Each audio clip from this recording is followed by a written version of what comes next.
कभी कभी जिंदगी हमें वहां लाकर खड़ा कर देती है जहां से आगे कुछ दिखता नहीं और पीछे लौटने का कोई रास्ता नहीं बचता। ऐसे मोड़ पर इंसान या तो टूट जाता है या फिर बन जाता है इतिहास। ये कहानी है एक ऐसे राजा की जिसने सब कुछ खो दिया था, अपना साम्राज्य, अपनी सेना, अपने अपने प्रियजन, यहाँ तक कि खुद पर पे भरोसा भी। युद्ध बहुत बड़ा था। एक एक कर उसके सारे सैनिक मारे गए, उसका सेनापति, बचपन का मित्र और यहाँ तक कि उसका छोटा भाई, सभी युद्ध भूमि में शहीद हो गए। राजा खुद भी घायल हो गया था, शरीर लहूलुहान था, मन में अपार दुख और हार का बोझ था। वो जान बचाकर भागा और भागते भागते एक गहरे अंधेरे जंगल में पहुंच गया। उसके पीछे दुश्मनों के सैनिक लगे थे, चारों तरफ मौत ही मौत थी। भागते भागते उसे एक गुफा दिखी। वो बिना सोचे समझे उसमें जा घुसा। दुश्मनों के सैनिक भी वहीं पहुंच गए। उन्होंने गुफा के बाहर खड़े होकर झांका, लेकिन अंदर कुछ दिखाई नहीं दिया। फिर उन्होंने भारी भरकम पत्थर लाकर उस गुफा का मुंह बंद कर दिया। अब ना कोई रास्ता था, ना रोशनी, ना आवाज और ना ही कोई उम्मीद। राजा अकेला था, गहरी अंधेरी गुफा में, बिना भोजन, बिना पानी, घायल, थका हुआ और हारा हुआ। उसे लगने लगा कि अब यही उसका अंत है, यही उसकी समाधि बनेगी। उसने आंखें बंद की, सांसें भारी हो गई, मन में निराशा ने घर लिया। और तभी तभी उसके कानों में किसी की आवाज गूंजी। वो आवाज किसी और की नहीं, उसकी माँ की थी। कुछ तो कर, यूं ही मत बैठ बेटा।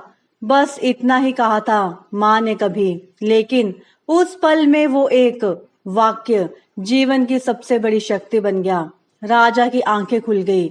उसने अंधेरे में अपने हाथ फैलाए, पत्थरों को छूकर देखा। क्या मैं बिना कोशिश किए हार मान लूं? क्या माँ की उस सीख को यूं ही मरने दूं? उसका मन जैसे जल उठा। उसने पूरी ताकत से एक एक पत्थर हटाना शुरू किया। शरीर जवाब दे रहा था, लेकिन आत्मा अब जाग चुकी थी। हर पत्थर के साथ जैसे उसकी उम्मीद थोड़ी और मजबूत होती गई। घंटों की मेहनत के बाद धीरे धीरे गुफा का मुंह खुलने लगा और आखिरकार वो गुफा से बाहर निकल आया। वो राजा अब सिर्फ जीवित नहीं था, अब वो बदला हुआ था। टूटी हड्डियों वाला नहीं, बल्कि एक नई सोच और नई ऊर्जा से भरा हुआ। वो सीधा अपने पुराने मित्र राजा के पास पहुंचा, जिसने उसे अपने राज्य में शरण दी। उसे चिकित्सा, शस्त्र, सैनिक और सबसे बड़ी चीज मनोबल दिया। राजा विक्रम सिंह ने अब खुद से वादा किया, अब मैं पहले जैसा युद्ध नहीं करूंगा। अब मैं सोचकर, समझकर, धैर्य और नीति से लड़ूंगा। कुछ महीनों तक उसने युद्ध की तैयारी की, अपने सैनिकों को नए तरीके से प्रशिक्षित किया, हर हार से एक सीख ली और जब समय आया उसने अपने खोए हुए राज्य पर फिर से चढ़ाई की। इस बार वो अकेला नहीं था, बल्कि अनुभव, मित्रता और संकल्प के साथ खड़ा था। भयंकर युद्ध हुआ, परिणाम वही निकला जो उसके विश्वास ने तय किया था। राजा ने दुश्मनों को पराजित किया और फिर से अपने राज्य, अपनी प्रजा, अपने सपनों को हासिल कर लिया। लेकिन असली जीत उस दिन नहीं हुई थी जब वो दुश्मन को हराकर लौटा था। उसकी असली जीत तो उस दिन हुई थी जब उसने गुफा में बैठकर हार मानने के बजाय एक पत्थर हटा दिया था, क्योंकि यही पहला पत्थर था जो उसकी कब्र भी बन सकता था और उसका रास्ता भी।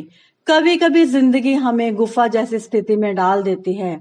अंधेरा, डर, अकेलापन, सब कुछ लगता है खत्म हो गया। लेकिन उस समय अगर एक उम्मीद भी जीवित है, तो समझिए आप अभी हारे नहीं हैं। अगर आप कभी किसी ऐसी ही गुफा में बंद हो जाएं, जहां कोई रोशनी ना हो, जहां सांसें लेना मुश्किल लगे, तो बस एक बात याद रखना, कुछ तो कर, यूं ही मत मर। क्योंकि एक और कोशिश, एक और सांस, एक और विश्वास किसी भी गुफा से बाहर निकलने का रास्ता बन सकता है। और वही रास्ता आपको आपकी सबसे बड़ी जीत तक ले जा सकता है।